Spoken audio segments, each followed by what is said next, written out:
Everyone, this is Ram विजय कृष्णा और मैं स्वागत करता हूं आप सभी का वर्ब्स के पार्ट 6 वीडियो में। आज हम लोग बात करने जा रहे हैं नॉन फाइनाइट वर्ब्स के जो रूल्स हमने लास्ट वीडियो में किए थे इंफिनिटिव्स के, उसके अंदर जो रूल्स बाकी हैं और दो और टाइप्स जेरंड्स और पार्टिसिपल्स होता है, उसके अंदर आज हम लोग डिस्कस करेंगे जेरंड्स को। तो एक रूल जो हम लोगों का इन्फिनिटिव के अंदर बचा हुआ था, ठीक है। इन्फिनिटिव्स मैं फिर से याद दिला देता हूं, इन्फिनिटिव्स क्या होता है। तो यहां पर हमारे पास देखना है कि दो चीज, वर्ब 1 और 2 प्लस वर्ब 1 अगर नॉन फाइनाइट वर्ब हो रहा है तब वो क्या कहलाएगा, इन्फिनिटिव। नॉन फाइनाइट वर्ब से क्या मतलब हो गया, सब्जेक्ट के पास नहीं आना चाहिए, सब्जेक्ट से दूर होना चाहिए, वैसे वर्ब को हम लोग नॉन फाइनाइट वर्ब्स कह देते हैं। तो इसके अंदर एक रूल जो हम लोग को इस वीडियो में करना है, मैं उसकी बात करता हूं। एक सेंटेंस मैंने यहां लिखा और वो सेंटेंस क्या है, वो सेंटेंस है he allowed us enter the school premises, ठीक है। He allowed us enter the school premises.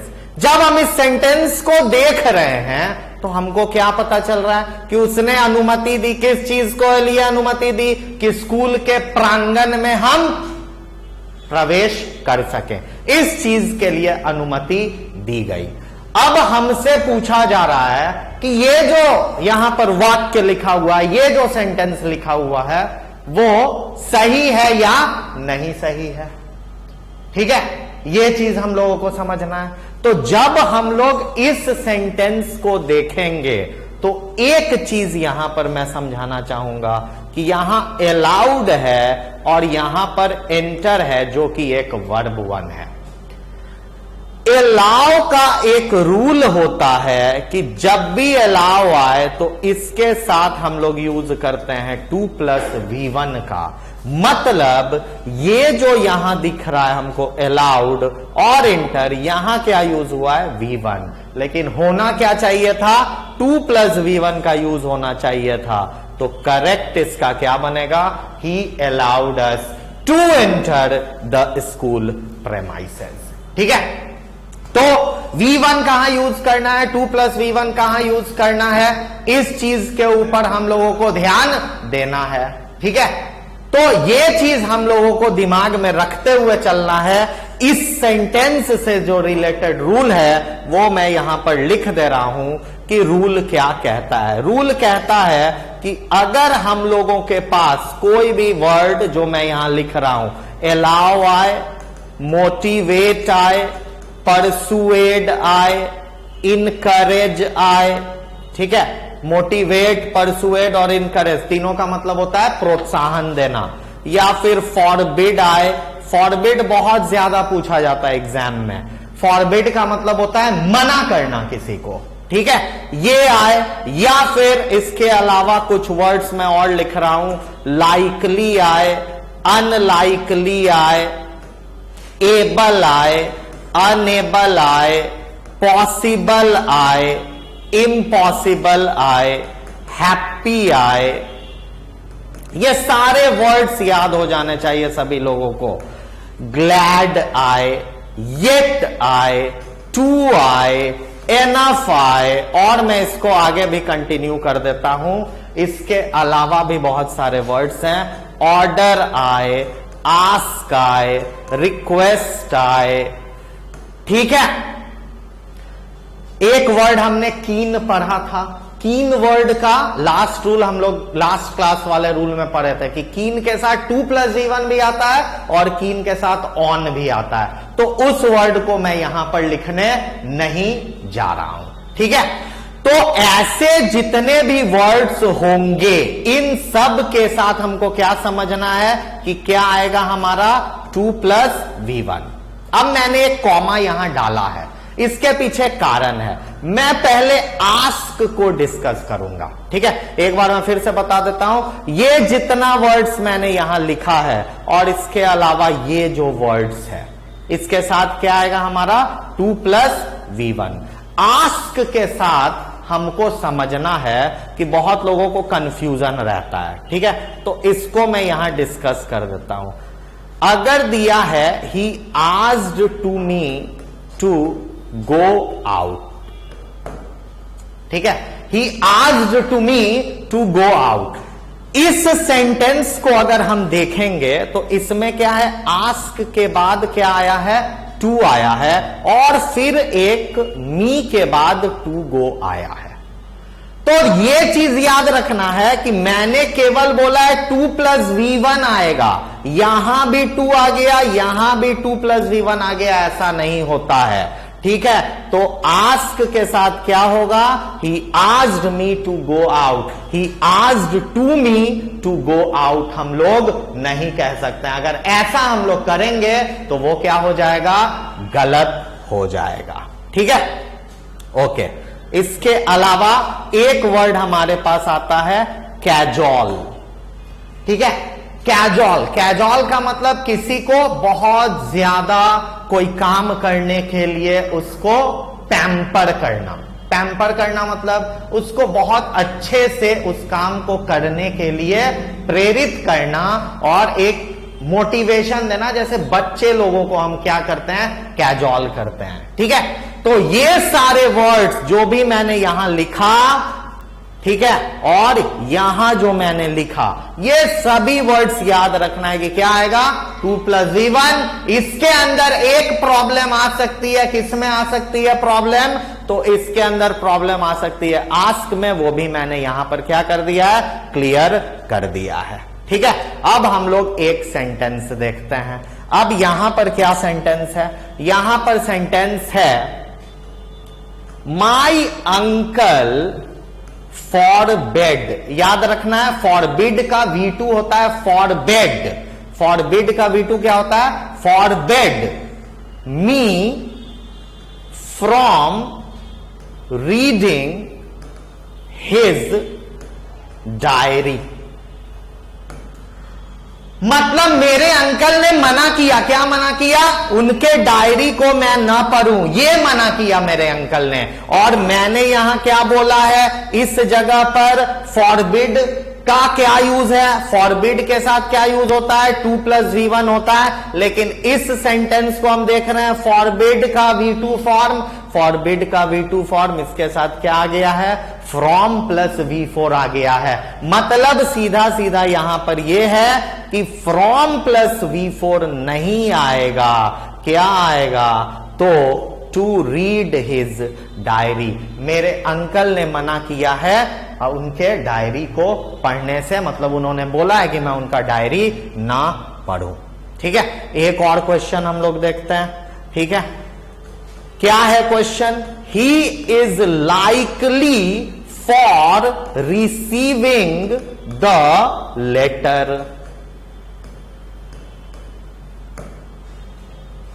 मतलब यहां पर क्या कहना चाह रहा है, he is likely for receiving the letter. जैसे ही हम इस सेंटेंस को देखते हैं, इसमें है कि बहुत ज्यादा संभावना है कि वो क्या करेगा, इस लेटर को रिसीव करेगा, इसकी बहुत ज्यादा संभावना है। अब हमसे पूछा गया कि यह सेंटेंस सही है या गलत है, यह हमको बताना है। तो जैसे ही हम लोग यहां पर आते हैं, मैंने क्या ये वर्ड लिखा है या नहीं लिखा है, बिल्कुल लिखा है, लाइकली वर्ड मैंने लिखा है, और लाइकली के साथ 2 + V1 मैंने बोला है। लेकिन यहां क्या आ गया है, लाइकली के साथ फॉर + V4 आ गया है, जो कि 100% क्या है, गलत है। लाइकली के साथ यहां क्या आना चाहिए था, टू रिसीव। तो इसका यह मतलब होता है कि जो भी वर्ड्स बोले गए हैं, ये सब हमारे दिमाग में होने चाहिए, ताकि इससे रिलेटेड कोई भी नॉन फाइनाइट वर्ब का एरर हो तो वो हमारा क्या हो जाए, क्लियर हो जाए, ठीक है। नेक्स्ट आगे हम लोग बोल रहे हैं, नेक्स्ट चीज की हम लोग बात करेंगे। अब हम लोग, ये था हमारा इनफिनिटिव्स। लास्ट वीडियो में मैंने बताया था कि नॉन फाइनाइट वर्ब्स कितने टाइप्स के होते हैं, 3 टाइप्स के होते हैं, ठीक है। अब कौन कौन सा टाइप था, इनफिनिटिव्स था, जिसके अंदर 2 V1 2 + V1 हमने कर लिया, खत्म हो गया। अब इसके बाद दो और टाइप्स बाकी है, जेरेंट्स और पार्टिसिपल्स। हम लोग आज बात करने जा रहे हैं जेरेंट्स के बारे में, ठीक है। एक बहुत ही इंपॉर्टेंट टॉपिक हमारा, और ये टॉपिक क्या है? ये टॉपिक है हमारा जेरेंट्स। तो आज हम लोग इसी चीज के ऊपर बात करने जा रहे हैं। यहां पर देखना है सबसे पहला चीज कि व्हाट आर जेरेंट्स। तो पहला डिफिनीशन इसका कहता है कि ये एक नॉन फाइनाइट वर्ब है, ठीक है। जेरेंट्स क्या होता है? नॉन फाइनाइट वर्ब्स होता है। दूसरा टाइप, दूसरा इसका डिफिनीशन क्या कहता है कि ये क्या होता है?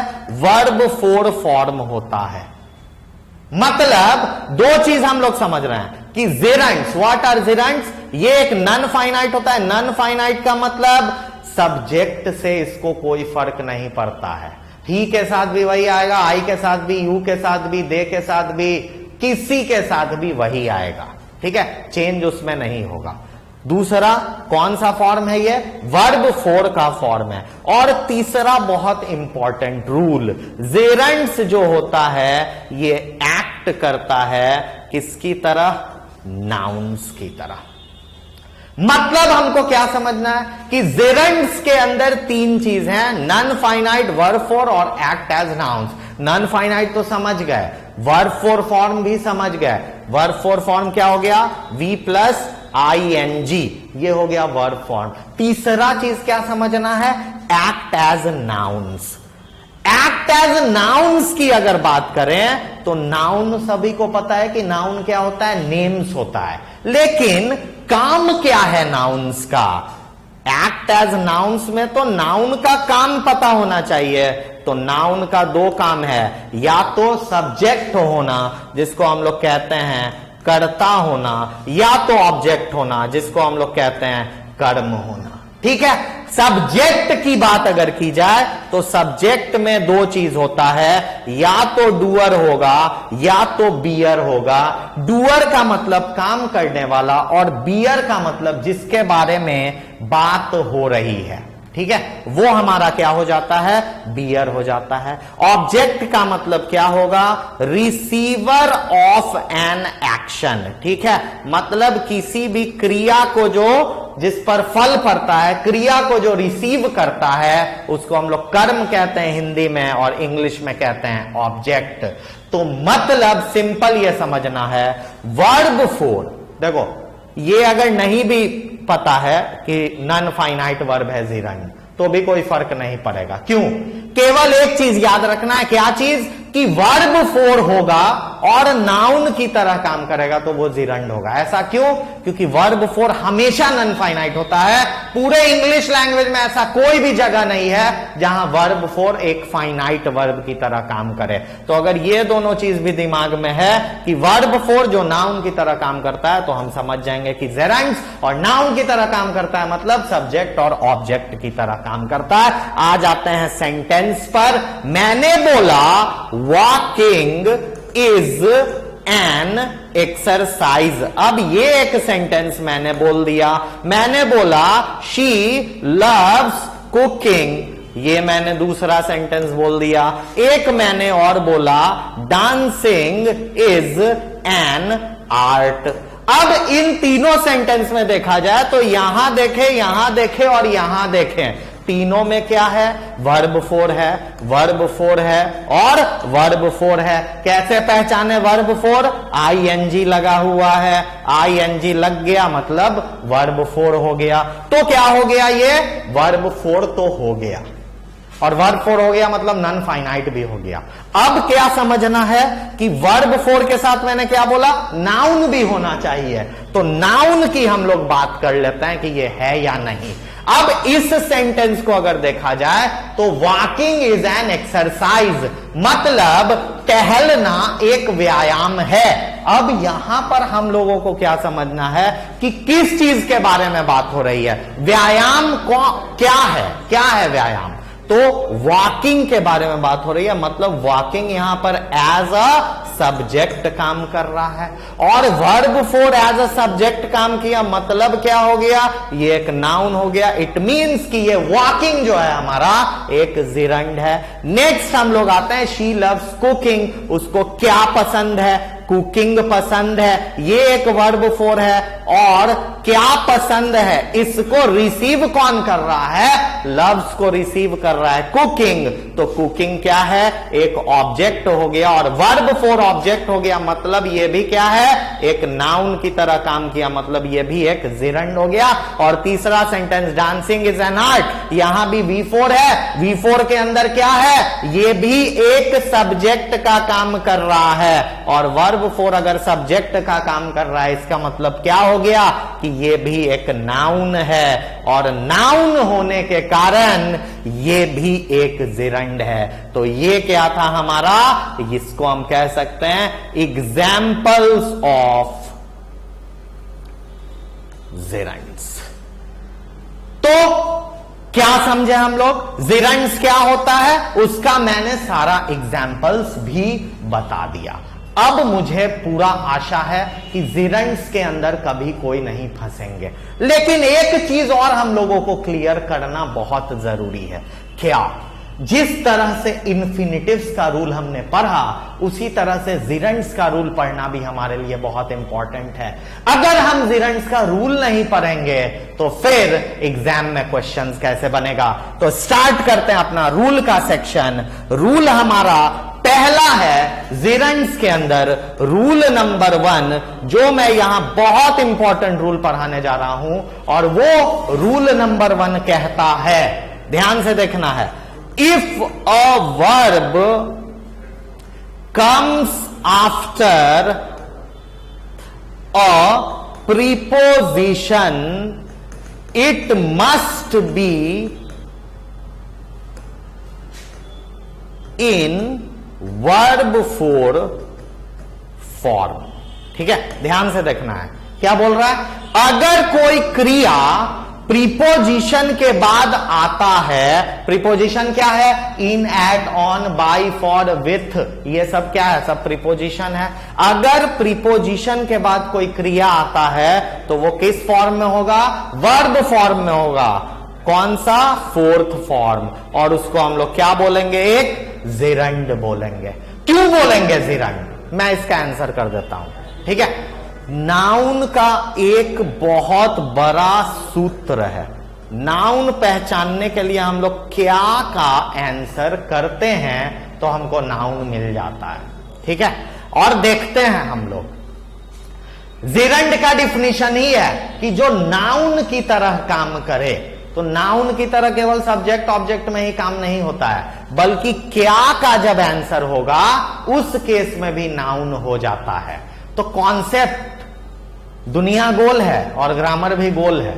ठीक है, कैसे भाई, कॉन्सेप्ट है ना कि जिरंड का मतलब है कि नाउन की तरह काम करना, और प्रीपोजिशन के बाद वर्ब फोर जो आता है वो नाउन की तरह होता है, क्योंकि वो हमेशा क्या का आंसर करेगा, जो कि नाउन का तीसरा फंक्शन है आफ्टर सब्जेक्ट एंड ऑब्जेक्ट। हम लोग एक एग्जाम्पल देखते हैं। एक एग्जाम्पल है, he has opened a savings account by obtain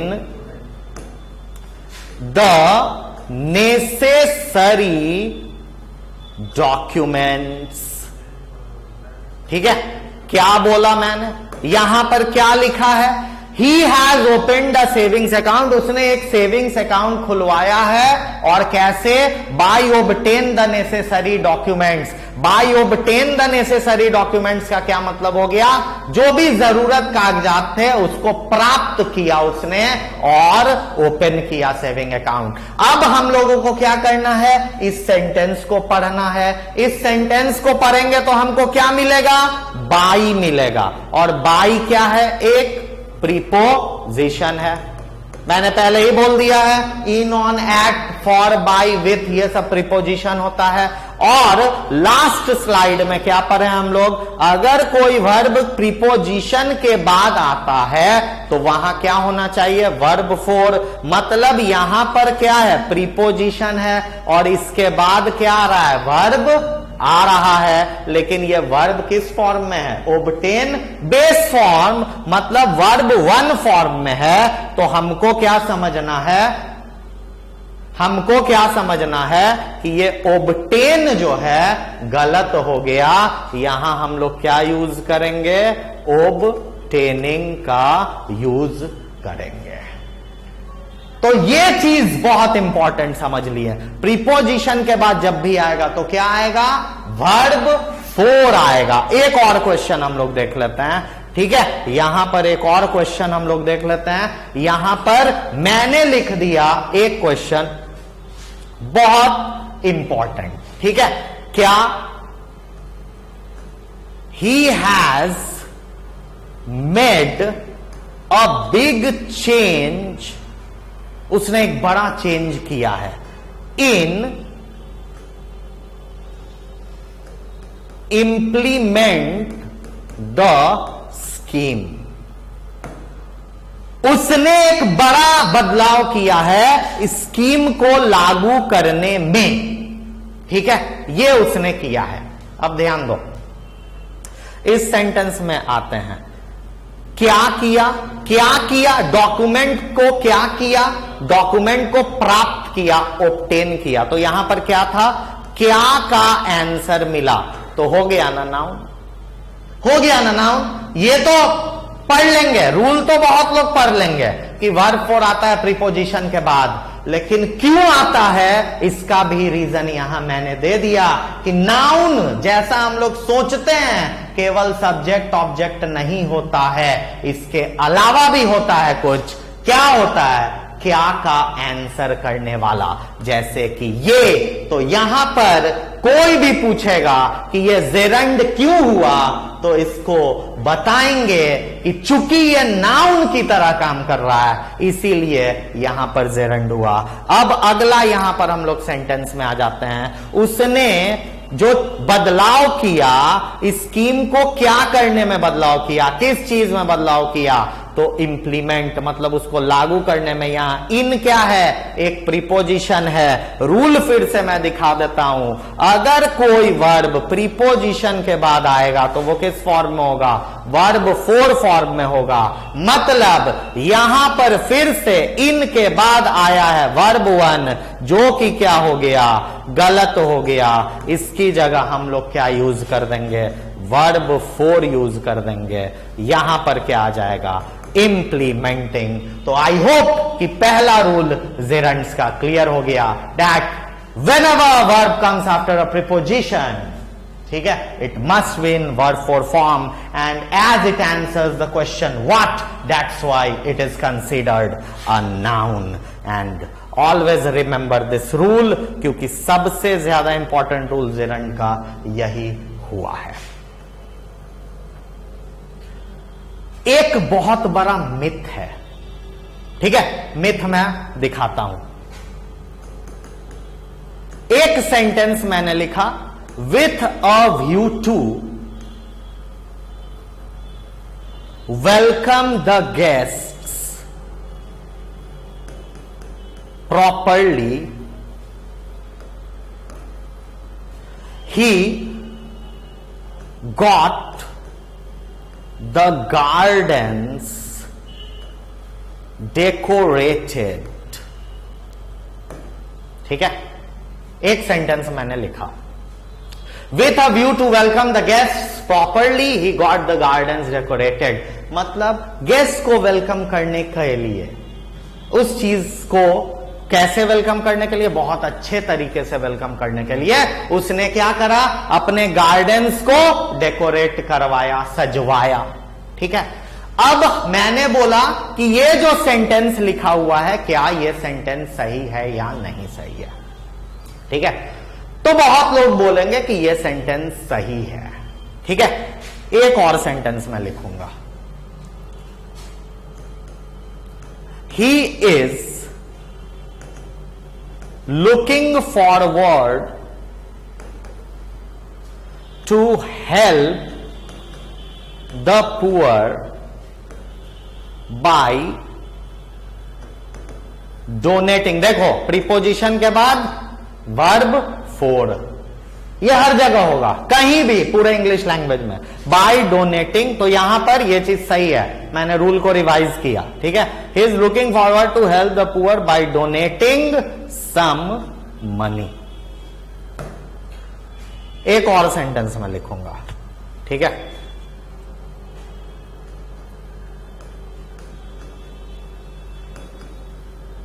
He is constrained to cram, cram का मतलब रटना, the rules of grammar। ठीक है, 3 सेंटेंसेस मैंने लिखा है यहां, और मैं बोल रहा हूं कि ये जो भी 3 सेंटेंसेस लिखा हुआ है भाई, with a view to welcome the guest properly, he got the gardens decorated, he is looking forward to help the poor by donating some money, and he is constrained to cram the rules of grammar. ये 3 जो sentences लिखा हुआ है, ये सही है या नहीं मुझे बताना है। तो मुझे पता है कि बहुत सारे लोग ऐसे होंगे जो इस चीज को नहीं बता पाएंगे। क्यों? क्योंकि देयर इज अ मिथ, एक बहुत बड़ा मिथ है इंग्लिश लैंग्वेज के लर्नर्स के लिए कि टू के बाद क्या आता है? वर्ब 1 आता है। ये बहुत ही गलत मिथ है, ठीक है। 2 के बाद वर्ब 1 आता है, ये मिथ है। क्यों मिथ है? क्योंकि 2 प्लस वर्ब 1 को हम लोग कहते हैं फुल इन्फिनिटिव।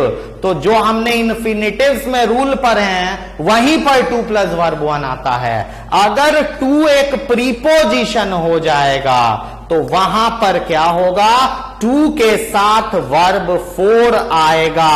इस चीज को याद रखना है। और देखो ये 3 सेंटेंसेस में with a view to is a preposition, looking forward to यहां भी preposition, he is constrained to यहां भी प्रीपोजिशन। मतलब हमको ये चीज समझना जरूरी है कि प्रीपोजिशन कहां होगा। उसके लिए मैं अभी कुछ वर्ड्स यहां लिख दूंगा ताकि वो चीज क्लियर हो जाए कहां होगा। लेकिन ये समझ लो कि जो हमने अभी रूल्स पढ़े कि 2 के बाद वर्ब हमेशा नहीं आता है और वर्ब 4 आ सकता है प्रीपोजिशन। ये जो था मिथ था और ये जो है एक फैक्ट है। तो हमेशा फैक्ट पर बिलीव करेंगे, किसी मिथ पर नहीं। और इसीलिए विथ अ व्यू टू क्या हो जाएगा? Welcoming. He is looking forward to क्या हो जाएगा? हेल्पिंग। और लास्ट इसका था he is constrained to. Constrained to मतलब आदत हो जाना, ठीक है। उसका आदत हो गया है कि वो ग्रामर के रूल्स को रटता है। तो ऐसे जगहों पर हम लोग क्या करेंगे? वर्ब 4 का यूज कर देंगे। तो अब बहुत लोगों के दिमाग में क्वेश्चन आएगा कि कैसे पता करेंगे प्रीपोजिशन है। तो मैं कुछ इंपॉर्टेंट यहां पर लिख देता हूं वर्ड्स, जिसके बाद याद रखना कि क्या हो जाएगा इन सब, ठीक है।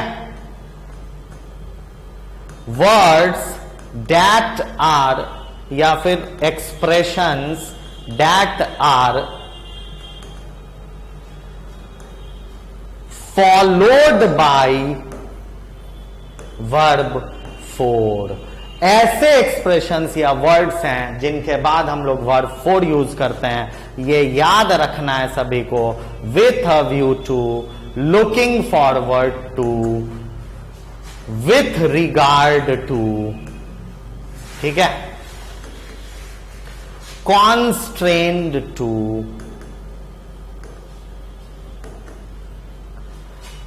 एडिक्टेड टू,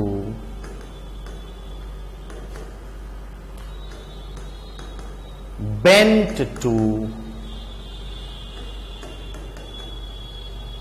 इंक्लाइंड टू, और ऐसा कोई भी वर्ड जो किसी की तरफ बहुत ज्यादा हम लोगों का क्या दिखाता हो, उधर हमारा झुकाव दिखाता हो, जैसे कॉन्स्ट्रेंड हो गया, एडिक्टेड हो गया, बेंट हो गया, इंक्लाइंड, तो वैसे वर्ड्स के साथ हम लोग वर्ब फोर का यूज करते हैं। तो आज के लिए जेरेंट्स टॉपिक के अंदर ये दो रूल्स हम लोगों ने किए, आज हम लोग यहीं तक करेंगे।